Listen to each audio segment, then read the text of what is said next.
चलो देखो, सब तो पहला जिहड़ा टॉपिक है पॉलिटी का वो है कॉन्स्टिट्यूएंट असैंबली का।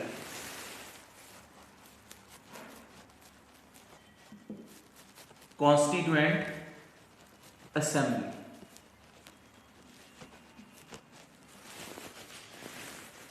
असैंबली का मतलब की हुंदा है? एक प्लेटफॉर्म। ठीक है,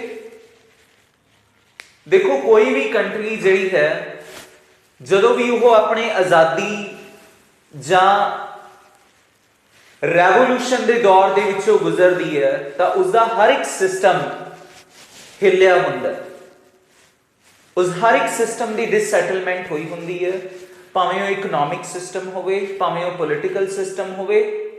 ठीक है, हर एक सिस्टम मतलब कि अलग अलग होया हुंदा है, क्योंकि अपना कुछ भी नहीं हुंदा। ठीक है, उसी तरह ही इंडिया भी जदों अपनी आज़ादी के दौर के विचों गुजर रहा सी तो इंडिया नूं भी एक ऐसे प्लेटफॉर्म की जरूरत सी जिथे बैठ के वो अपनी फ्री इंडिपेंडेंट इंडिया के एक ऐसे डॉक्यूमेंट, ऐसे दस्तावेज की रचना कर सकन जिस दे अकॉर्डिंग अपनी कंट्री नूं अपने रूल्स एंड रेगुलेशंस के अकॉर्डिंग इंडियंस गवर्न कर सकन। क्यों लोड़ सीगी इंडिया नूं? क्योंकि तुहानूं पता है कि अंग्रेज़ां ने 150 साल तक भारत ते राज किया है, इस करके इंडिया नूं एक इंडिपेंडेंट नेशन दे लई एक डॉक्यूमेंट की जरूरत सीगी। ठीक है, जिस दे अकॉर्डिंग कंट्री नूं गवर्न किया जा सके। देखो स्कूलों दे विच असीं जदों जाने आ असैंबली हुंदी है ना उत्थे, ठीक है, हाँ जी राजे, हरजोत ते विरक सुख राजे ये बिल्कुल फ्रैश बैचेस है। ठीक है, और टॉपिक्स नवे सिरे तो स्टार्ट होंगे। जिहड़ा भी थोड़ा कंपोनेंट होएगा जिवें कि रेशियो एंड प्रोपोर्शन अज क्वांट दा बिल्कुल नवा टॉपिक स्टार्ट होया, तो इस साल दे विच असीं इन्हां टॉपिक्स नूं नवे सिरे ही स्टार्ट करते जाना है। ठीक है, नवे सिरे ही स्टार्ट करते जाना है। हरजोत तुसी उदण जदों करवाया प्रीएम्बल शेड्यूल ते सोर्सेस, उदों तुसी आए नहीं, सिर्फ एक टॉपिक तुसी लाया। ठीक है, ते उस तो बाद दूजा टॉपिक तुसी लाया, तो इस करके हुण नवे सिरों स्टार्ट हो रहा सब कुछ। ठीक है, फ्रैश बैचेस है, तो अपने आप को रेगुलर रखियो। ठीक है, ये नहीं है भी रिकॉर्डिंग के सहारे रह जाओ, तो लाइव भी उतना ही जरूरी है, क्योंकि लाइव तुसी गलबात कर सकते हो। ठीक है, हाँ जी, ये नवे सिरों नवे फ्रैश टॉपिक्स जिहड़े है वो स्टार्ट होणगे।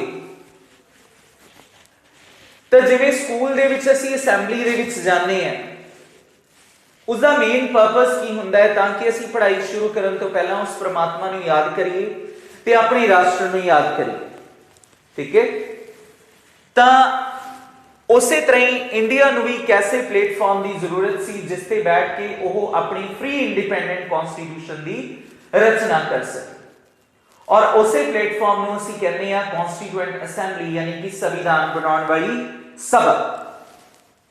ठीक है, और यही संविधान सभा है जिन्हों अज तुसीं कहने हो संसद।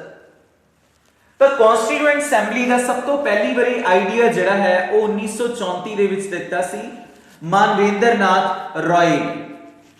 सो एम.एन. रॉय ने, he was the first person to put forward the idea of constituent assembly कि भारत की एक संविधान सभा होनी चाहिए है जिथे बैठ के असी अपने इंडिपेंडेंट कॉन्स्टिट्यूशन की रचना कर सके। ठीक है, हुण देखो सेकेंड वर्ल्ड वॉर जिहड़ी है वो चली 1939 तो लैके 45 तक।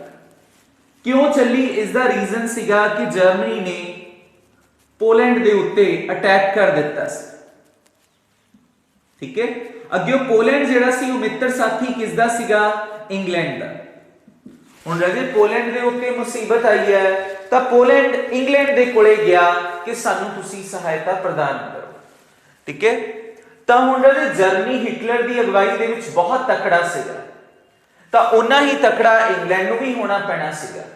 ਇਸ ਕਰਕੇ ਇੰਗਲੈਂਡ ਨੇ ਇੰਡੀਆ ਨੂੰ ਇਹ ਗੁਹਾਰ ਲਗਾਈ ਕਿ ਤੁਸੀਂ ਸਾਨੂੰ ਆਪਣੀ ਆਰਮੀ ਭੇਜੋ।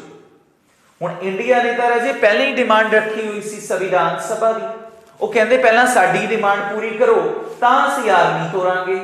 ਹੁਣ ਦੋਨੋਂ ਫਸ ਗਏ, क्योंकि इंग्लैंड ਨੂੰ ਚਾਹੀਦੀ ਹੈ ਆਰਮੀ ਔਰ ਇੰਡੀਆ ਨੂੰ ਚਾਹੀਦੀ ਹੈ ਸੰਵਿਧਾਨ ਸਭਾ, ਤਾਂ ਦੋਨਾਂ ਦਾ ਮੰਤਵ ਇੱਕ ਦੂਸਰੇ ਦੇ ਨਾਲ ਜੁੜਿਆ ਹੋਇਆ। ਤਾਂ ਫਾਈਨਲੀ ਮੰਨਣਾ ਪਿਆ ਰਾਜੇ, ਤਾਂ ਇੰਗਲੈਂਡ ਨੇ ਇੰਡੀਆ ਦੀ ਇਸ ਡਿਮਾਂਡ ਨੂੰ ਅਸੈਪਟ ਕਰ ਲਿਆ। ਉਧਰੋਂ ਇੰਡੀਆ ਨੇ ਵੀ ਆਪਣੀਆਂ ਫੌਜਾਂ ਤੋੜ ਦਿੱਤੀਆਂ ਇੰਗਲੈਂਡ, ਠੀਕ ਹੈ। ਤਾਂ ਫਾਈਨਲੀ ਇਹ ਸਿਲਸਿਲਾ ਟਲਿਆ ਔਰ ਇੰਗਲੈਂਡ ਦੇ ਦੁਆਰਾ ਸੰਵਿਧਾਨ ਸਭਾ ਦੇ ਨਿਰਮਾਣ ਦੇ ਲਈ ਟਾਈਮ ਟੂ ਟਾਈਮ ਪ੍ਰਪੋਜ਼ਲ ਭੇਜੇ ਗਏ। ਸਭ ਤੋਂ ਪਹਿਲਾ ਜਿਹੜਾ ਪ੍ਰਪੋਜ਼ਲ ਭੇਜਿਆ ਗਿਆ ਉਹ ਸੀਗਾ 1940 ਦੇ ਵਿੱਚ ਅਗਸਟ ਆਫਰ, ਕਿਉਂਕਿ ਇਹ ਜਿਹੜਾ ਪ੍ਰਪੋਜ਼ਲ ਸੀ ਇਹ ਅਗਸਤ ਦੇ ਵਿੱਚ ਲਿਆਂਦਾ ਗਿਆ ਸੀਗਾ, ਇਸ ਕਰਕੇ ਇਸ ਪ੍ਰਪੋਜ਼ਲ ਨੂੰ ਕਿਹਾ ਜਾਂਦਾ ਹੈ ਅਗਸਟ ਆਫਰ। ਔਰ ਇਸ ਪ੍ਰਪੋਜ਼ਲ ਨੂੰ ਲੈ ਕੇ ਕੌਣ ਆਇਆ ਸੀ? ਲਾਰਡ ਲਿਨਲਿਥਗੋ, ਠੀਕ ਹੈ। ਯਾਨੀ ਕਿ ਇਸ ਪ੍ਰਪੋਜ਼ਲ ਦੇ ਵਿੱਚ ਇੰਗਲੈਂਡ ਦੇ ਦੁਆਰਾ ਇੰਡੀਆ ਨੂੰ ਹਰੀ ਝੰਡੀ ਦੇ ਦਿੱਤੀ ਗਈ ਸੀ ਕਿ ਭਾਰਤ ਆਪਣੀ ਸੰਵਿਧਾਨ ਸਭਾ ਦਾ ਨਿਰਮਾਣ ਕਰ ਸਕਦਾ ਹੈ।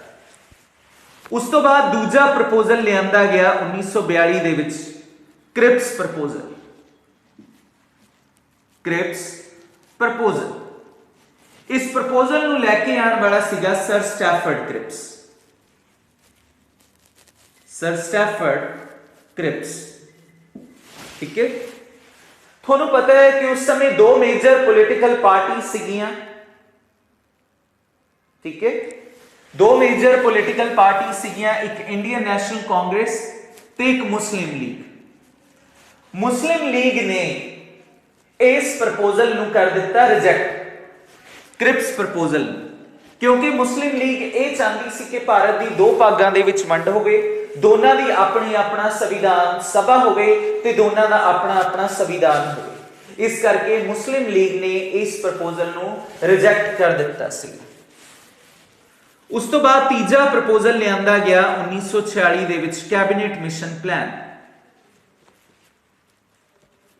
ਕੈਬਨਿਟ ਮਿਸ਼ਨ ਪਲਾਨ, ਇਸ ਪਲਾਨ ਨੂੰ ਤਿਆਰ ਕਰਨ ਵਾਲੇ ਤਿੰਨ ਬੰਦੇ ਸੀਗੇ, ਸਰ ਸਟੈਫਰਡ ਕ੍ਰਿਪਸ, ਏਵੀ ਅਲੈਗਜ਼ੈਂਡਰ ਤੇ ਸਰ ਪੈਥਿਕ ਲਾਰੈਂਸ,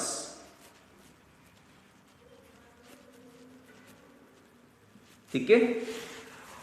ਔਰ ਇਸ ਕੈਬਨਿਟ ਮਿਸ਼ਨ ਪਲਾਨ ਦੇ ਵਿੱਚ ਉਹ ਸਾਰੇ ਐਸੇ ਸੁਝਾਅ ਪਾਏ ਗਏ ਜਿਸ ਦੇ ਨਾਲ ਦੋਨੋਂ ਜਿਹੜੀਆਂ ਪੋਲੀਟੀਕਲ ਪਾਰਟੀ ਸੀਗੀਆਂ ਉਹ ਕੁਝ ਹੱਦ ਤੱਕ ਸੈਟੀਸਫਾਈਡ ਹੋ ਗਈਆਂ ਸੀ।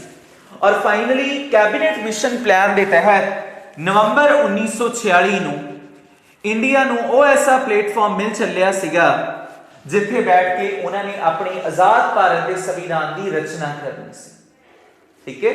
ਯਾਨੀ ਕਿ ਸੰਵਿਧਾਨ ਸਭਾ ਦਾ ਜਿਹੜਾ ਨਿਰਮਾਣ ਹੈ ਉਹ ਨਵੰਬਰ 1946 ਦੇ ਵਿੱਚ ਹੋ ਚੁੱਕਿਆ ਸੀਗਾ under the scheme of the cabinet mission plan. ਤਾਂ ਇਹ ਸੀਗੀ ਇਸ ਕਨਸਟੀਟਿਊਐਂਟ ਅਸੈਂਬਲੀ ਦੇ ਮਤਲਬ ਕਿ ਨਿਰਮਾਣ ਦੀ ਹਿਸਟੋਰੀਕਲ ਬੈਕਗ੍ਰਾਉਂਡ। ਹੁਣ ਦੇਖਦੇ ਹਾਂ ਕੰਪੋਜੀਸ਼ਨ।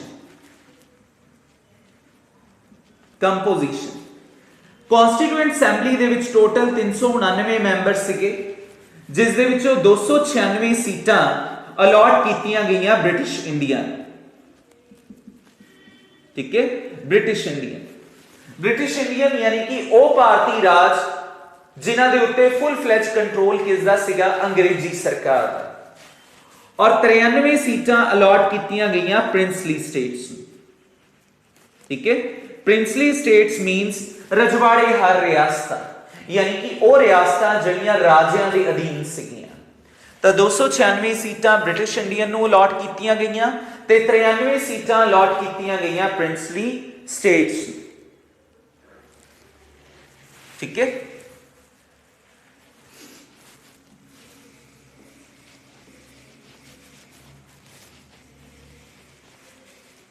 ਨੈਕਸਟ ਦੇਖੋ, ਹੁਣ ਅਸੀਂ ਕਰਾਂਗੇ ਸਟਰਕਚਰ ਐਂਡ ਵਰਕਿੰਗ।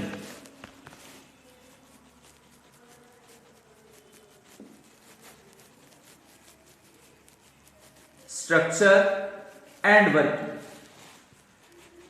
संविधान सभा की पहली जिहड़ी बैठक है वो हुई सी 9 दिसंबर 1946 फर्स्ट मीटिंग।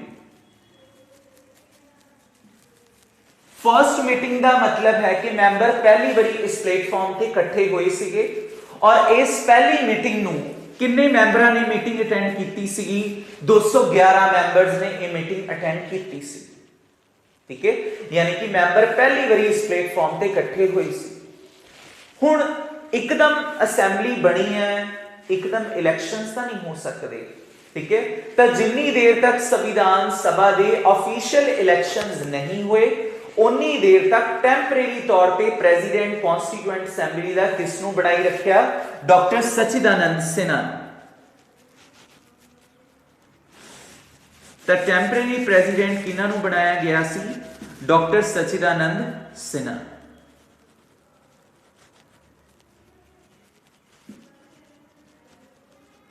ठीक है, उस तो बाद 11 दिसंबर 1946 नू संविधान सभा दे विच इलैक्शंस करवाईयां गईयां और इन्हां इलैक्शंस दे तहत कौन जितया, यानी कि कौन प्रेसिडेंट बनिया संविधान सभा का permanent? Doctor Rajendra Prasad. Doctor Rajendra प्रसाद। ते वाइस प्रेसिडेंट बनिया एच.सी. Mukherjee.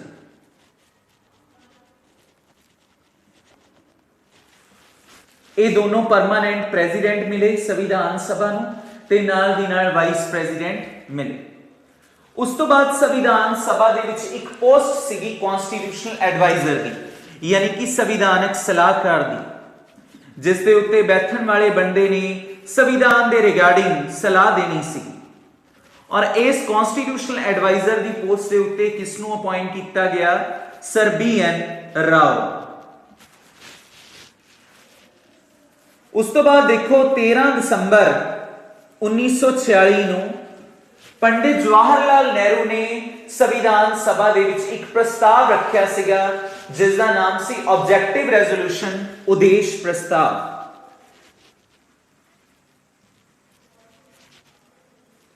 Objective resolution bye Pandit Nehru. और इस उद्देश प्रस्ताव दे विच पंडित नेहरू ने इंडिया की पिक्चर नूं हाईलाइट किया सी कि भारत की तस्वीर किहो जिही होनी चाहिए। ठीक है, जिहड़ी अज तुसीं प्रीएम्बल पढ़ते हो we the people of India, वो बेसिकली इसे ऑब्जेक्टिव रेजोल्यूशन का सुधरिया होया रूप है। उस तो बाद संविधान सभा दे विच 22 जुलाई 1947 नूं इंडिया का नैशनल फ्लैग अडॉप्ट किया गया।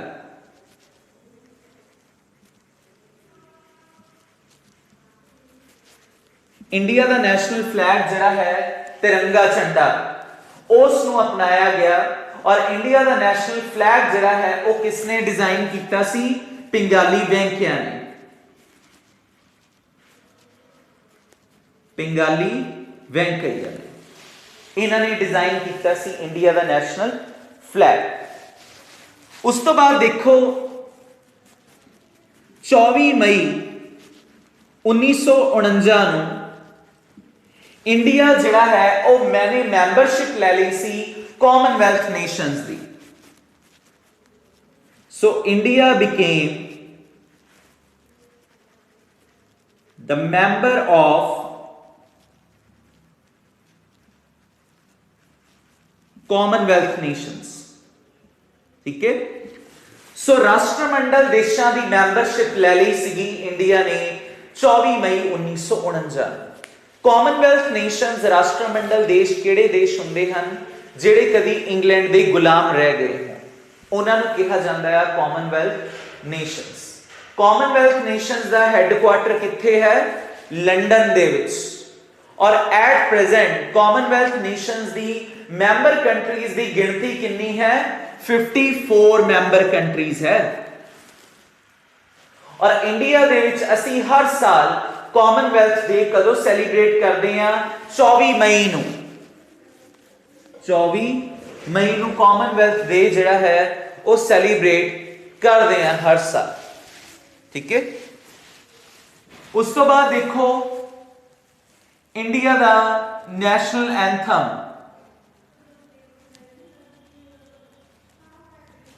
इंडिया का नेशनल एंथम केड़ा है? जन गण मन। किसने लिखा है? रविंद्रनाथ टैगोर ने। नेक्स्ट देखो इंडिया का नेशनल सॉन्ग, इंडिया का नेशनल सॉन्ग केड़ा है? वंदे मातरम। वंदे मातरम किसने लिखा है? बंकिम चंद्र चैटर्जी ने। देखो बंकिम चंद्र चैटर्जी ने एक नावल लिखा सीगा आनंद मठ। आनंद मठ इस नावल दे विचों ये 17 ਜਿਹੜੀਆਂ है वंदे मातरम ਉਹ ਲਈਆਂ ਹੋਈਆਂ ਹੈ। ठीक है। ਇਸ ਨੂੰ ਅਡਾਪਟ ਕੀਤਾ ਗਿਆ। ਫਿਰ ਇੰਡੀਆ ਦਾ ਪਹਿਲਾ ਇਲੈਕਟਿਡ ਪ੍ਰੈਜ਼ੀਡੈਂਟ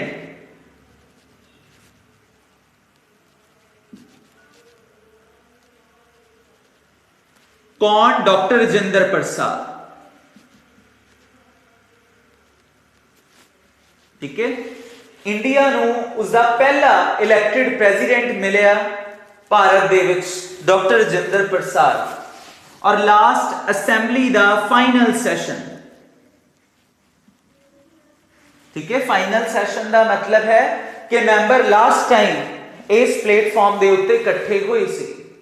ਸੋ ਇੰਡੀਆ ਦਾ national anthem, national song, India ਦਾ ਪਹਿਲਾ elected president doctor Rajendra Prasad ਤੇ ਅਸੈਂਬਲੀ ਦਾ ਫਾਈਨਲ ਸੈਸ਼ਨ, ਇਹ ਸਾਰੀਆਂ ਘਟਨਾਵਾਂ ਕਦੋਂ ਹੋਈਆਂ? 24 ਜਨਵਰੀ 1950। ਠੀਕ ਹੈ। 24 ਜਨਵਰੀ 1950 ਨੂੰ ਇੰਡੀਆ ਦਾ ਨੈਸ਼ਨਲ ਐਂਥਮ ਅਡਾਪਟ ਕੀਤਾ ਗਿਆ। 24 ਜਨਵਰੀ ਨੂੰ ਹੀ ਇੰਡੀਆ ਦਾ ਨੈਸ਼ਨਲ ਸੌਂਗ ਅਡਾਪਟ ਕੀਤਾ ਗਿਆ। ਔਰ ਇੰਡੀਆ ਦਾ ਪਹਿਲਾ ਇਲੈਕਟਿਡ ਪ੍ਰੈਜ਼ੀਡੈਂਟ ਡਾਕਟਰ ਰਾਜਿੰਦਰ ਪ੍ਰਸਾਦ 24 ਜਨਵਰੀ ਨੂੰ ਹੀ मतलब कि प्रेजेंट किया गया। और असैंबली का फाइनल सैशन जिहड़ा है वह भी कदों होया? 24 जनवरी 1950। ते इस सारियां इवेंट्स जिहड़े है ये हुए सी। उस तो बाद देखो असैंबली जिहड़ी है वो ड्यूल रोल प्ले करती सी, एक कॉन्स्टिट्यूएंट बॉडी के तौर पर, यानी कि संविधानक संस्था के तौर पर, एक लैजिस्लेटिव बॉडी के तौर पर। ठीक है। कॉन्स्टिट्यूएंट बॉडी के तौर पर यानी कि संविधानक संस्था के तौर पर, लैजिस्लेटिव बॉडी यानी कि विधानक संस्था के तौर पर। जदों मैंबर कॉन्स्टिट्यूएंट बॉडी के तौर पर इकट्ठे हुंदे सी तां उस समय उन्हां दा मेन फोकस हुंदा सी संविधान की निर्माण प्रक्रिया ते, यानी कि संविधान के उत्ते ही काम करना है। ठीक है। और जदों मैंबर कॉन्स्टिट्यूएंट बॉडी के तौर पर इकट्ठे हुंदे सी तां उस समय उन्हां दी प्रधानगी कौन करदा सी? डॉक्टर राजेंद्र प्रसाद। डॉक्टर राजेंद्र प्रसाद। दूजे पासे जदों मैंबर लैजिस्लेटिव बॉडी के तौर पर इकट्ठे हुंदे सी तां उस समय उन्हां दा मेन फोकस हुंदा सी सिर्फ कानूनी निर्माण की प्रक्रिया ते कि कानून ही बनाने। ठीक है। और जदों मैंबर लैजिस्लेटिव बॉडी के तौर पर इकट्ठे हुंदे सी तां उस समय उन्हां दी प्रधानगी कौन करदा सीगा? जीवी मावलंकर। जीवी मावलंकर। जीवी मावलंकर इंडिया के पहले इलैक्टेड स्पीकर सिगे रहे। ठीक है। और इन्हां नूं कहा जांदा है फादर ऑफ इंडियन लोक सभा। फादर ऑफ इंडियन लोक सभा, भारतीय लोक सभा के पितामह।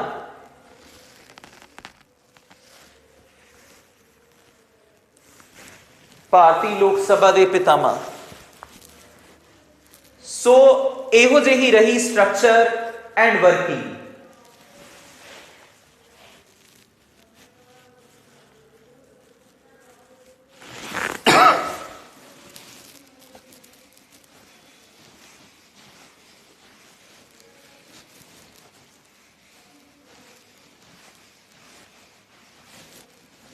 नैक्सट देखो रहे हुण कॉन्स्टिट्यूएंट असैंबली दे विच अलग अलग कमेटीज बनिया हुई सी जिन्हां नूं अलग अलग काम सौंपे हुए सी। तो मेजर कमेटीज देखो,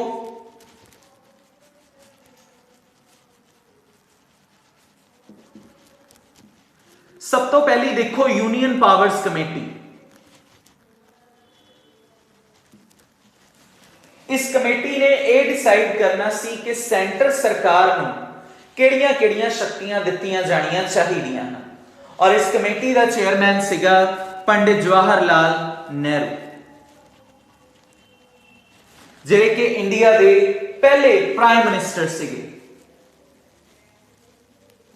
India's first prime minister. Next देखो provincial constitution committee.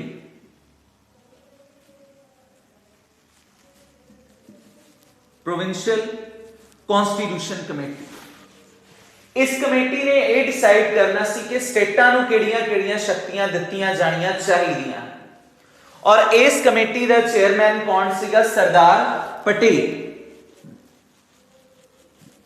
Sardar Vallabh भाई पटेल, इंडिया के पहले डिप्टी प्राइम मिनिस्टर ते home affair minister. So India's first home minister and deputy prime minister, ठीक है। और सरदार पटेल की हर साल असी बर्थ एनिवर्सरी कदों सैलीब्रेट करते हैं? 31 अक्तूबर नूं। किस डे के तौर पर? नेशनल यूनिटी डे के तौर पर। 31 अक्तूबर as a national unity day, राष्ट्रीय एकता दिवस। और सरदार पटेल नूं कहा जाता है रजे आयरन मैन ऑफ इंडिया या बिस्मार्क ऑफ इंडिया, ठीक है। आयरन मैन या Bismarck of India.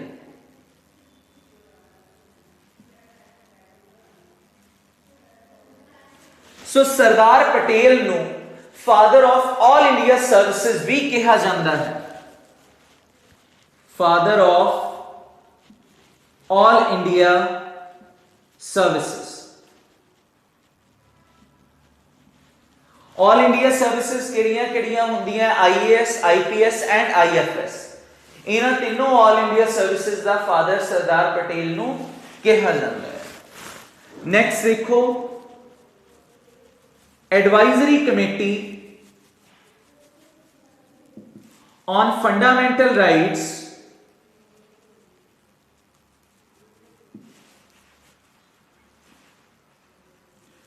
Minorities and tribal affairs, ठीक है। इस कमेटी ने यह एडवाइस देनी सी कि नागरिकों को किहड़े-किहड़े मौलिक अधिकार दिते जाने चाहिए हैं। माइनॉरिटीज हुंदा है घट गिनती वर्ग, जिन्हां दी जनसंख्या बहुत घट है, उन्हां दे लई की एफर्ट्स करने चाहिए उन्हां नूं उच्चा चुकण दे लई। ट्राइबल अफेयर्स हुंदा है कबायली इलाकिਆਂ दे विच रहिंदे आदिवासी लोकां नूं उच्चा चुकण दे लई की एफर्ट्स लगाने चाहिए है। और इस कमेटी का जिहड़ा चेयरमैन सी वो सीगा सरदार पटेल, ठीक है। नेक्स्ट देखो steering committee. Steering committee, steering का मतलब हुंदा है एडिटिंग करना, संपादकी का काम करना, की कटना आ, की वड्डना आ, की रखना आ, की पाना आ, कट वड करनी, कटिंग करनी, एडिटिंग करनी। तो इस कमेटी का चेयरमैन सीगा राजे doctor Rajendra Prasad. Doctor Rajendra Prasad. Last very important drafting constitution committee. Draft का मतलब हुंदा सोधना, चीज़ां खिल रही हुई उन्होंने सीक्वेंस दे विच अरेंज करना, ठीक है, सीक्वेंशियल ऑर्डर दे विच। और ड्राफ्टिंग कमेटी कदों बनी सी? 29 अगस्त 1947। 29 अगस्त 1947। और इस कमेटी के टोटल 7 मैंबर सीगे ते चेयरमैन कौन सीगा? Doctor BR Ambedkar. Doctor B R Ambedkar ਨੂੰ ਕਿਹਾ ਜਾਂਦਾ ਹੈ ਫਾਦਰ ਆਫ ਇੰਡੀਅਨ ਕਨਸਟੀਟਿਊਸ਼ਨ, ਭਾਰਤੀ ਸੰਵਿਧਾਨ ਦੇ ਪਿਤਾਮਾ, ਔਰ ਇਹ ਇੰਡੀਆ ਦੇ ਪਹਿਲੇ ਲਾਅ ਮਿਨਿਸਟਰ ਰਹੇ, India's first law minister, Bharat ਦੇ ਪਹਿਲੇ ਕਾਨੂੰਨ ਮੰਤਰੀ। ਤਾਂ ਇਹ ਸੀਗੀਆਂ ਇੰਪੋਰਟੈਂਟ ਕਮੇਟੀਜ਼। ਹੁਣ ਦੇਖੋ ਕਨਸਟੀਟਿਊਐਂਟ ਅਸੈਂਬਲੀ ਦੇ ਟੋਟਲ ਕਿੰਨੇ ਸੈਸ਼ਨਸ ਹੋਏ ਆ? ਟੋਟਲ 11 ਸੈਸ਼ਨਸ ਹੋਏ ਆ ਰਾਜੇ, 11 ਸੈਸ਼ਨਸ यानी कि 11 बैठकां। और इन्हां 11 बैठकां दे दौरान भारतीय संविधान नूं बनन दे लई कितना टाइम पीरियड लग्या? 2 साल 11 महीने 18 दिन। ठीक है, तो फाइनली इंडिया का कॉन्स्टिट्यूशन बनन दे लई ऑलमोस्ट 3 साल लग चुके सी। और इंडिया का कॉन्स्टिट्यूशन संविधान सभा दे विच अडॉप्ट कदों किया गया? 26 नवंबर 1949। सो अडॉप्ट किया गया 26 नवंबर 1949, जिसनों असी हर साल कॉन्स्टिट्यूशन डे के तौर पर सैलीब्रेट करते हैं, संविधान दिवस के तौर पर।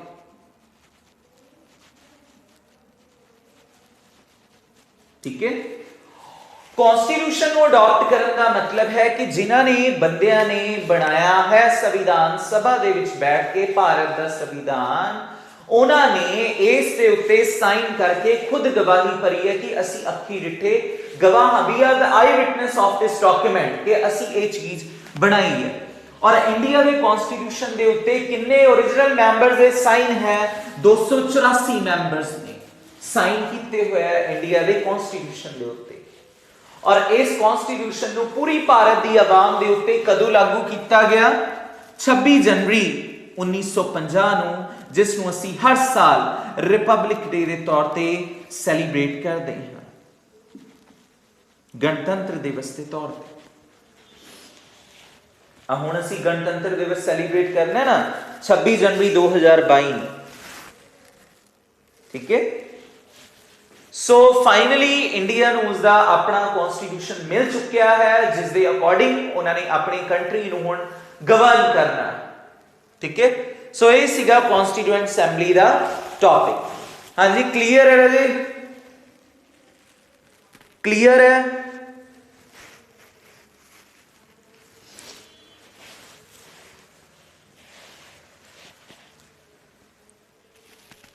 क्लियर है?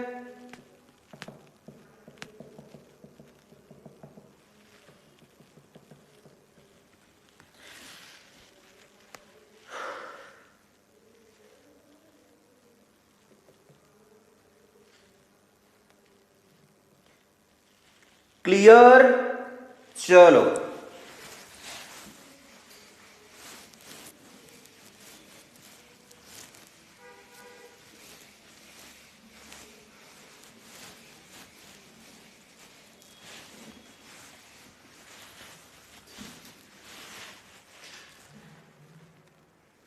चलो नेक्स्ट देखो। हुण देखो राजे, फीचर्स करने हैं कॉन्स्टिट्यूशन दे।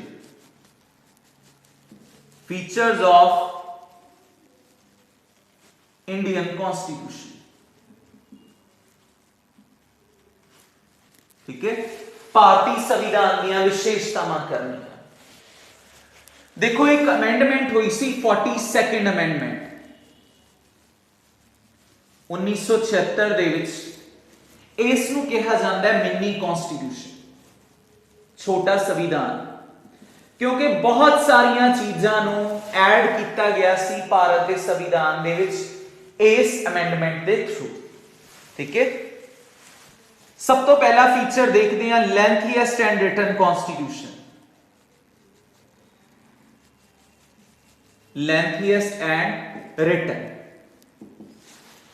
इंडिया का कॉन्स्टिट्यूशन वर्ल्ड का सब तो लंबा संविधान है, जिस दे विच एट प्रेजेंट 470 आर्टिकल्स है, 12 अनुसूचियां शेड्यूल्स है और 25 पार्ट्स। और हर एक चीज रिटन फॉर्म दे विच मेंशन की हुई है। ठीक है, और वर्ल्ड का सब तो लंबा कॉन्स्टिट्यूशन है। और वर्ल्ड का सब तो छोटा कॉन्स्टिट्यूशन केड़े देश का है? अमेरिका का कॉन्स्टिट्यूशन। नेक्स्ट देखो, rigid as well as flexible. Structure के बेसिस से दो तरह के संविधान मिलते हैं, एक रिजिड कॉन्स्टिट्यूशन यानी कि कठोर संविधान, ते दूजे फ्लैक्सीबल कॉन्स्टिट्यूशन लचकीले संविधान। रिजिड कॉन्स्टिट्यूशन वो कॉन्स्टिट्यूशन होंदे है जिन्हां दे विच कोई चीज ऐड करनी बहुत औखी है और स्पेशल मेजॉरिटी दे नाल ही वो चीज अमेंड की जा सकती है उस देश के संविधान दे विच। On the other hand flexible constitution वो कॉन्स्टिट्यूशन होंदे है जिन्हों तुसी सिंपल मेजॉरिटी दे नाल ही ऐड कर सकते हो, सिंपल तरीके दे नाल संविधान दे विच ऐड अमेंड कर सकते हो। पर इंडिया का कॉन्स्टिट्यूशन ना तो प्योरली रिजिड है ते ना ही प्योरली फ्लैक्सीबल है, दोनों का की है मिक्सचर है। ठीक है, मिक्सचर मिलता है एज वेल एज का मतलब है कि ये भी चीज मिलती है ते ये भी चीज मिलती है। ठीक है, तो यानी कि कुछ चीज़ां ऐसियां हैं जिन्हें स्पेशल टाइप की मेजॉरिटी की डिमांड कर दिया है, जिवें कि जीएसटी, और कुछ चीज़ां ऐसियां हैं जिहड़ियां सिंपल तरीके दे नाल अमेंड हो सकदियां हैं, जिवें किसी स्टेट का नाम चेंज करना, पार्लीमेंट दे विच इंग्लिश लैंग्वेज नूं यूज करना एक्सेट्रा। तो इस तरीके दे नाल दोनों जिहड़ियां करैक्टरिस्टिक्स है वो इंडियन कॉन्स्टिट्यूशन दे विच मिलदे। नेक्स्ट देखो, federal structure with the unitary बाइस।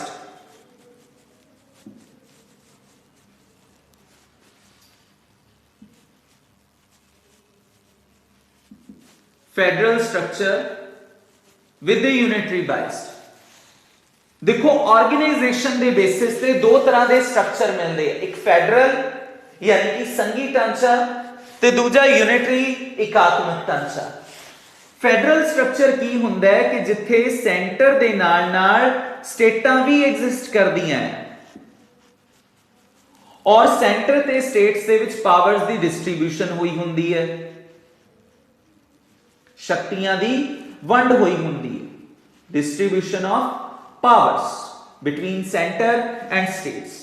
जबकि यूनिटरी स्ट्रक्चर केड़ा हुंदा है जिथे सारियां दियां सारियां पावर्स किस दे हत्थ दे विच हुंदियां है? सेंटर दे हत्थ दे विच। हुण इंडिया दे विच ना तां प्योरली फेडरल स्ट्रक्चर है, प्योर फेडरल स्ट्रक्चर केड़ा स्ट्रक्चर हुंदा है जिथे स्टेटां ज्यादा पावरफुल हुंदियां हन सेंटर दे नालों। इदां तां नहीं है इंडिया दे विच, ते ना ही इंडिया दे विच प्योरली यूनिटरी स्ट्रक्चर है कि सारियां दियां सारियां पावर्स जी सेंटर ने अपने कोल ही रखियां हुई हैं, स्टेटां नूं तां कुछ दित्ता ही नहीं होया। ठीक है, तो फिर इंडिया दे विच ना तो प्योरली फेडरल स्ट्रक्चर मिल रहा है ते ना ही प्योरली यूनिटरी स्ट्रक्चर मिल रहा है। फिर स्ट्रक्चर किस टाइप का मिल रहा है? Quasi federal. क्वासी फेडरल का मतलब होता है अर्ध संघी ढांचा कि केंद्र ते राज्यां दे विचकार शक्तियां दी वंड तां होई हुई है, पर ज्यादा जिहड़ा शक्तियां दा झुकाव है, ज्यादा स्ट्रॉन्ग किस नूं बनाया गया है? सेंटर नूं। तां किते ना किते सेंटर दा पलड़ा भारी है शक्तियां दे मामले दे विच। ठीक है, और ये जिहड़ी क्वासी फेडरल टर्म है ये किसने दित्ती हुई है? Professor KC. वीयर ने। नेक्स्ट देखो, single citizenship.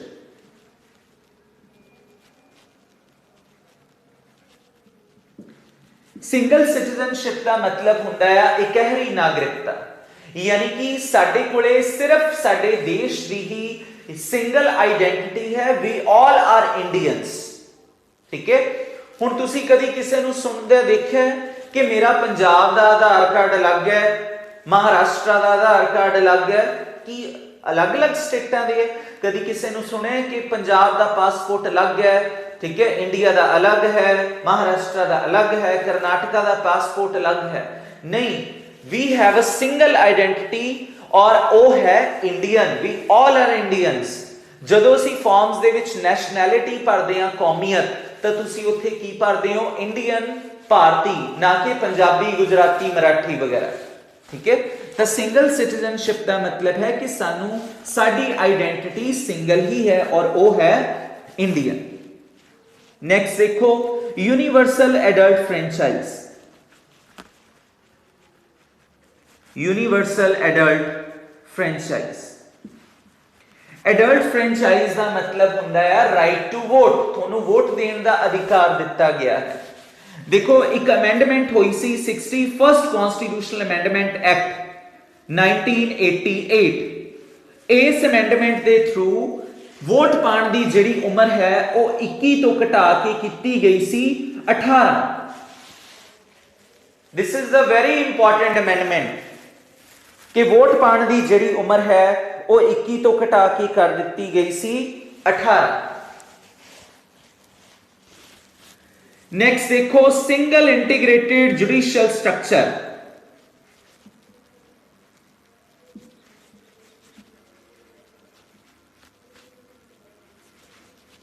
Single integrated judiciary, single integrated judiciary का मतलब है इकहरी संगठित न्यायपालिका। इसका मतलब की है कि एक टॉप लेवल की एपेक्स जुडिशियल बॉडी ने बाकी नीचे वाली जुडिशियल बॉडीज नू इंटेग्रेट करके रखा होया, बन के रखा होया। जिवें इंडिया दे विच सब तो ऊपर है टॉप ते सुप्रीम कोर्ट, उस तो थले है हाई कोर्ट्स, उस तो थले है लोअर कोर्ट्स।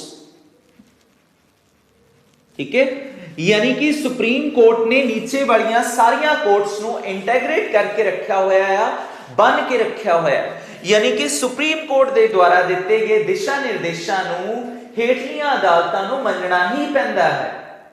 उस नू असीं कहने आ सिंगल इंटीग्रेटेड जुडिशियल स्ट्रक्चर। ठीक है, नेक्स्ट अगला पॉइंट देखो 3-tier स्ट्रक्चर ऑफ गवर्नमेंट।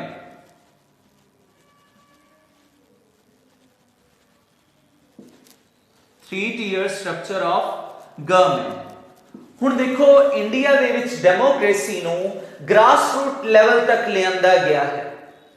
ठीक है, ग्रास रूट लेवल तक लेके जाने का मतलब है कि पिंडा तक पहुंचाई गई है लोकतंत्र। ठीक है, और इंडिया दे विच सरकार दे 3 पद्धरी ढांचा केड़ा है। सब तो टॉप ते है केंद्र सरकार, सेंट्रल गवर्नमेंट,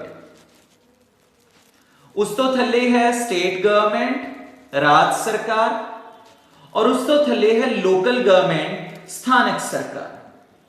हुण लोकल गवर्नमेंट दे विच असीं की इंक्लूड करदे हां, पिंडां दे विच पंचायतां ते शहरां दे विच म्यूनसिपैलिटीज।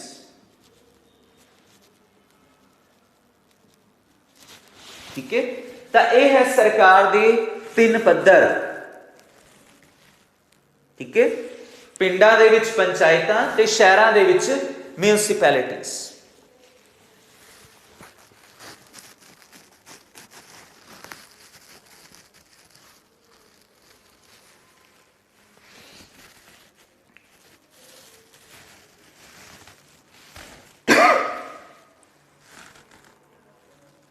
हाँ जी, क्लियर?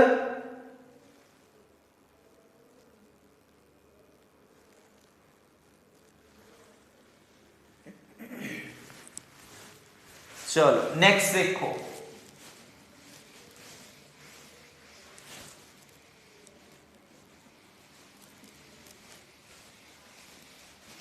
अगला पॉइंट बहुत ही इंपॉर्टेंट है, जिसका नाम है फीचर्स दे विच ही है पार्लीमेंटरी फॉर्म ऑफ गवर्नमेंट।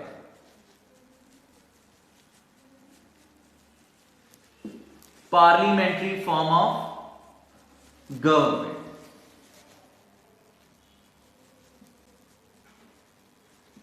ठीक है, संसदीय शासन प्रणाली।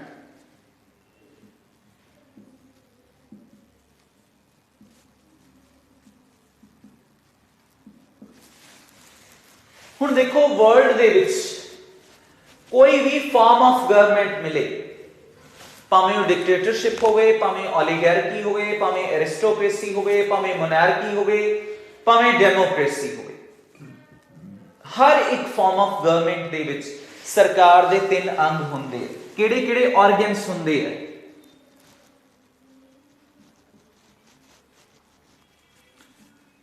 सब तो पहला देखो लैजिस्लेटिव, जिसनों कहा जाता है विधान पालिका।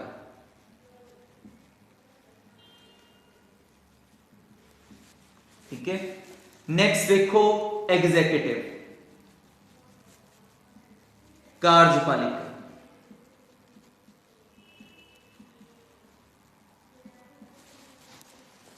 नेक्स्ट देखो जुडिशरी, न्यायपालिका।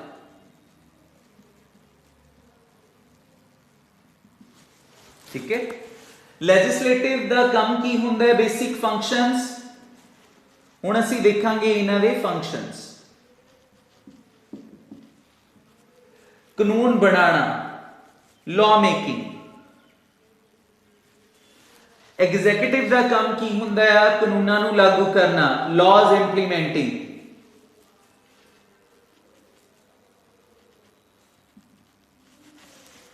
न्यायपालिका का काम की हुंदा है? कानूनां दी व्याख्या करनी, टू इंटरप्रेट लॉज ते न्याय प्रदान करना, एंड टू प्रोवाइड जस्टिस।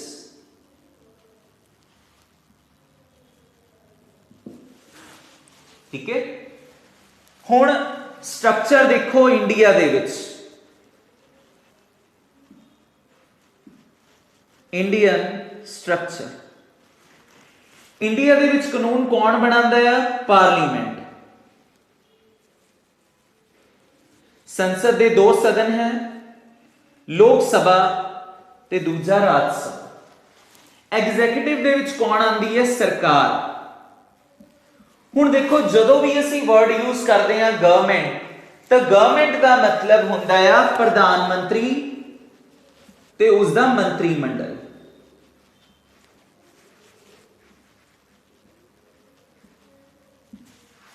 ठीक है, इनू असी कहने हैं सरकार। ते जुडिशरी दे विच कौन आंदी है? कोर्ट्स, अदालतां, supreme court, high courts etcetera.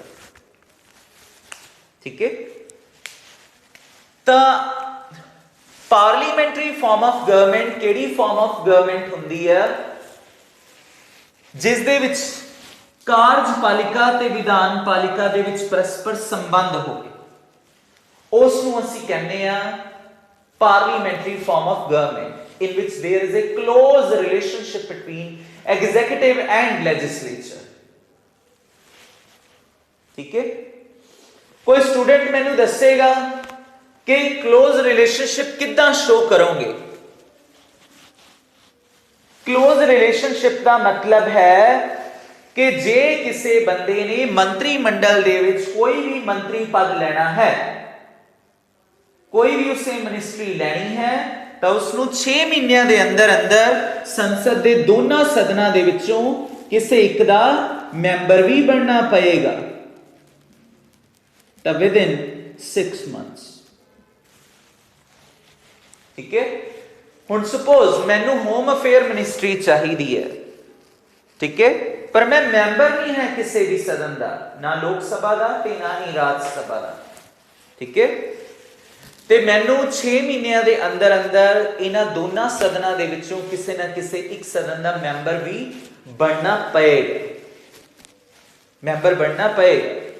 जे तो मैं बन जूंगा तो अपने मंत्री पद ते रह जूंगा, अदरवाइज नहीं।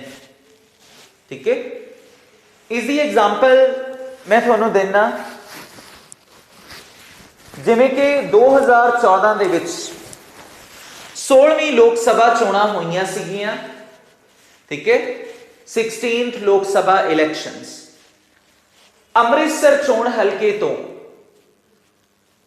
बीजेपी का कैंडीडेट खड़िया होया सीगा अरुण जेटली, ते कांग्रेस का कैंडीडेट खड़िया होया सी कैप्टन अमरिंदर सिंह।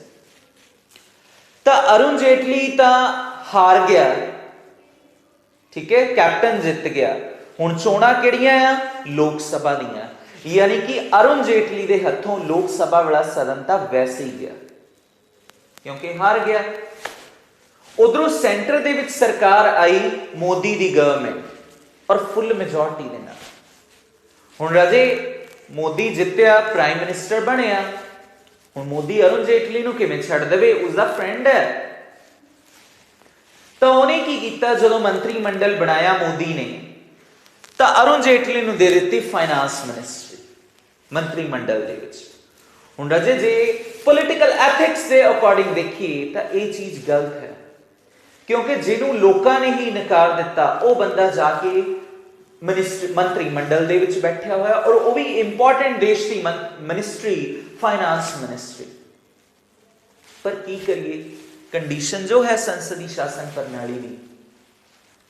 ਹੁਣ ਲੋਕ ਸਭਾ ਵਾਲਾ ਸਦਨ ਤਾਂ ਅਰੁਣ ਜੇਟਲੀ ਦੇ ਹੱਥੋਂ ਗਿਆ ਹੀ, ਪਰ ਰਾਜ ਸਭਾ ਤਾਂ ਬਚਿਆ ਹੋਇਆ। ਸਰਕਾਰ ਫੁੱਲ ਮੈਜੋਰਟੀ ਦੇ ਵਿੱਚ ਹੈ ਤੇ ਰਾਜ ਸਭਾ ਦਾ ਮੈਂਬਰ ਬਣਾਉਣਾ ਉਹਨਾਂ ਦੇ ਲਈ ਕੋਈ ਬੜੀ ਵੱਡੀ ਗੱਲ ਤਾਂ ਨਹੀਂ, ਤਾਂ ਉਹਨੂੰ ਰਾਜ ਸਭਾ ਦਾ ਮੈਂਬਰ ਵੀ ਬਣਾਤਾ, ਤਾਂ ਅਰੁਣ ਜੇਟਲੀ ਫਾਈਨਾਂਸ ਮਿਨਿਸਟਰ ਵੀ ਰਹਿ ਗਿਆ ਤੇ ਰਾਜ ਸਭਾ ਦਾ ਮੈਂਬਰ ਵੀ ਰਹਿ ਗਿਆ। ਠੀਕ ਹੈ ਨਾ, ਤੇ ਉਹਨੇ ਕੰਡੀਸ਼ਨ ਫੁੱਲਫਿਲ ਕਰ ਦਿੱਤੀ, ਤਾਂ ਉਸ ਨੂੰ ਕਿਹਾ ਜਾਂਦਾ ਆ ਪਾਰਲੀਮੈਂਟਰੀ ਫਾਰਮ ਆਫ ਗਵਰਨਮੈਂਟ, ਜਿਸ ਦੇ ਵਿੱਚ ਕਲੋਜ਼ ਰਿਲੇਸ਼ਨਸ਼ਿਪ ਦਿਖੇ ਐਗਜ਼ੈਕਟਿਵ ਤੇ ਲੈਜਿਸਲੇਚਰ ਦੇ ਵਿਚਕਾਰ, ਯਾਨੀ ਕਿ executive is responsible to the legislature ਤੇ ਜੁਡੀਸ਼ਰੀ ਕਿੱਧਰ ਗਈ ਫਿਰ, ਹਨਾ। ਹੁਣ ਕੁਐਸਚਨ ਇੱਥੇ ਇਹ ਖੜਾ ਹੋ ਜਾਂਦਾ ਕਿ ਜੁਡੀਸ਼ਰੀ ਕੀ ਕਰੇ, ਕਿਉਂਕਿ ਉਸਦਾ ਤਾਂ ਇਹਨਾਂ ਦੋਨਾਂ ਦੇ ਨਾਲ ਕੋਈ ਲੈਣਾ ਦੇਣਾ ਹੀ ਨਹੀਂ। Obvious judiciary is independent, judiciary is independent और इसका स्वतंत्र रहना बहुत जरूरी है, क्योंकि इसका काम न्याय करना है। ठीक है, और जे यही रिलेशन बनाने लग गया तो न्याय होके ना होके निरपक्ष नहीं होएगा, नहीं उन्हें पक्षपाती रवैया अपना जाना। इस करके इंडिया दे विच जुडिशरी जड़ी है वो इंडिपेंडेंट है। ठीक है, क्योंकि उसनू न्याय करने की पावर जड़ी है वो संविधान ने दिती हुई। सो इस करके इसका गवर्नमेंट के दोनों ऑर्गन्स के नाल कोई लेना देना नहीं।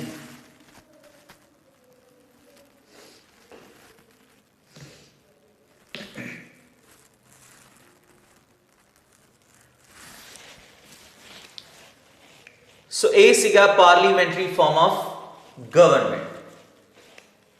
ठीक है, उस तो बाद फंडामेंटल राइट्स दिते हुए हैगे आ,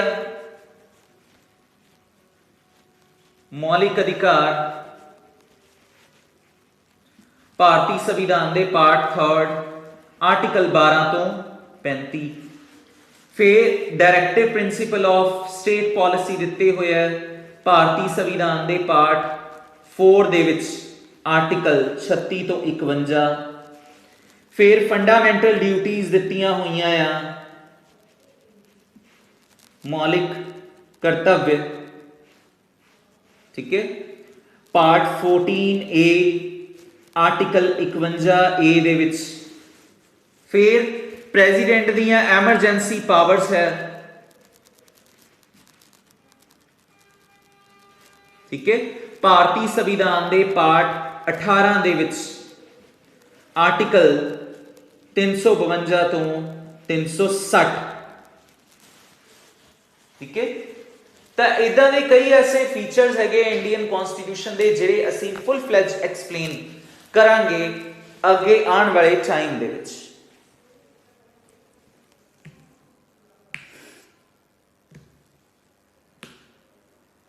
ਠੀਕ ਹੈ, ਜਿਵੇਂ ਕਿ ਇੰਡੀਆ ਦੇ ਪ੍ਰੈਜ਼ੀਡੈਂਟ ਦੇ ਕੋਲੇ 3 ਤਰ੍ਹਾਂ ਦੀਆਂ ਐਮਰਜੈਂਸੀ ਪਾਵਰਸ ਹੈ। ਨੈਸ਼ਨਲ ਐਮਰਜੈਂਸੀ, ਠੀਕ ਹੈ, ਫਿਰ ਸਟੇਟ ਐਮਰਜੈਂਸੀ, ਫਿਰ financial emergency. National article 352, state article 356 ਤੇ ਫਾਈਨੈਂਸ਼ੀਅਲ ਆਰਟੀਕਲ 360। सो क्लियर अज का टॉपिक ये फीचर्स ऑफ इंडियन कॉन्स्टिट्यूशन। हाँ जी स्टूडेंट्स, क्लियर है?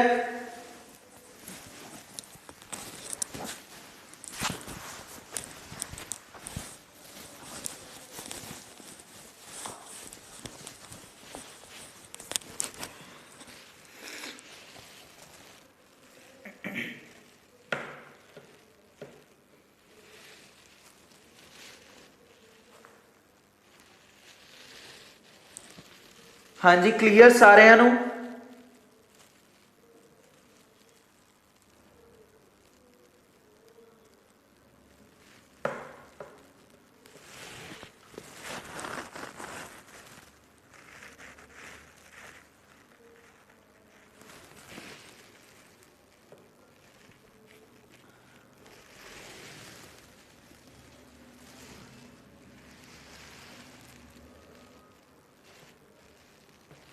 ओके, किसी का कोई क्वेश्चन होवे तो पूछो।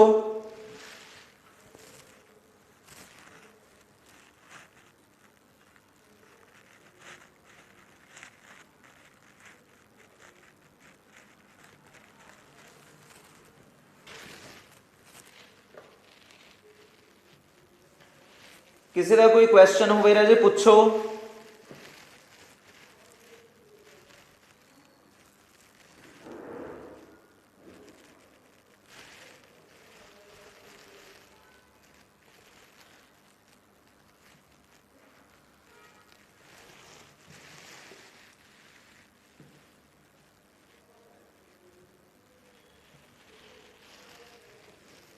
So any question please?